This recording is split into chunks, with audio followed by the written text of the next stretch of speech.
Hi, this is Mike Bernhardt, reporting again from SC10 in New Orleans. With me today are two of the premier analysts from IDC, Earl Joseph and Steve Conway. Now, this is really interesting, but IDC recently conducted a study for the European Union. And we're going to talk a little bit about that today. So why don't you guys tell me, how did the study come about?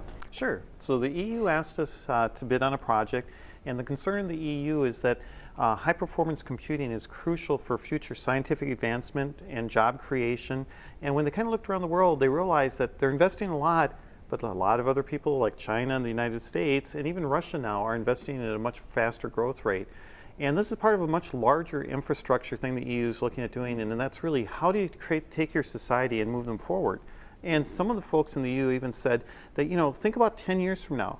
If your whole society isn't plugged into computers, if it isn't using it across the board, in a sense you're illiterate compared to everyone else. And so they're trying to address this across the board of all of Europe. How do you bring Europe forward and really make all Europeans smarter, stronger, and more productive in life? It's rather unusual to do something at that scale, isn't it? Very much so. So the numbers we'll be talking about are very large numbers, and what the EU is doing is across 27 countries. Politically, it takes a lot to get agreement, but at the same time, to that scale, we're talking billions and billions of dollars to do this.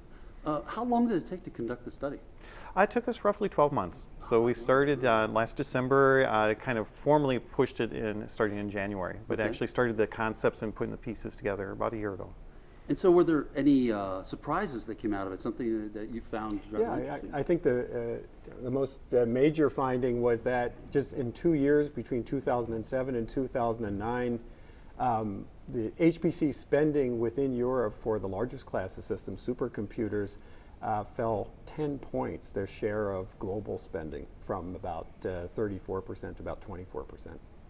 Wow. And the second surprise we found is we had to do an assessment of where Europe stands was the first part, and the second part was a strategy to address that. And we talked to Europeans, and we looked at HPC a lot, and what we came up with is HPC leadership is not about having the biggest computer. It's about how you use those computers to make scientists, your factories, and everyone else more productive and innovative in the world. And so one thing we came up with was this concept of it's around the software, it's not around the hardware.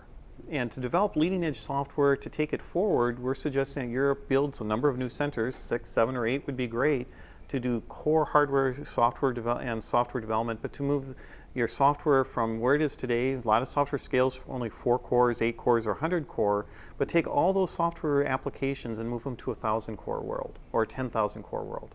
And that does not mean that we're suggesting that all hardware development cease and desist in Europe, because that will continue to happen. We're just talking about the common pool of money should focus more on software than has happened in the past. Okay.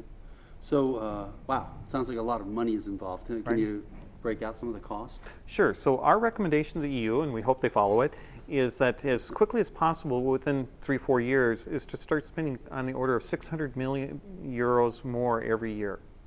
So, just tremendous amount of money additional. Incremental on top of what they're currently doing. And the way to break out is Europe needs more larger systems. As Steve said, they've lost their share. So about 250 million for larger systems. Yeah. For these HPC development test beds I was referring to, it takes about 50 million a year for the computers and the facilities, and then 75 million a year for the people. And then for bringing software forward, we're suggesting on the order of 150 to 175 million for software development. In addition to that, they have to do something about getting more scientists to Europe. And so we're actually, part of our proposal includes some monies for that. So the total amount is 600 million additional euros a year. And then once they hit that point, they have to grow by another 10% each year. The world's competitive. You can't just, reach leadership and stand still. You have to keep growing. And this doesn't happen instantly. What we understand is that 200 million extra has already been identified. Right. Wow, okay. So the report is available to the public. Yes. And I guess we could put the URL in the system here and let readers go over. If there's anything else that you'd like to say about this? Sure. We invite the broader community to take a look at the report, read through it. It's fairly lengthy, and put your comments to it. And on the website itself, we're trying to gather comments, ideas, and suggestions. We're hoping to share that with the EU to actually make the recommendations better. Fantastic.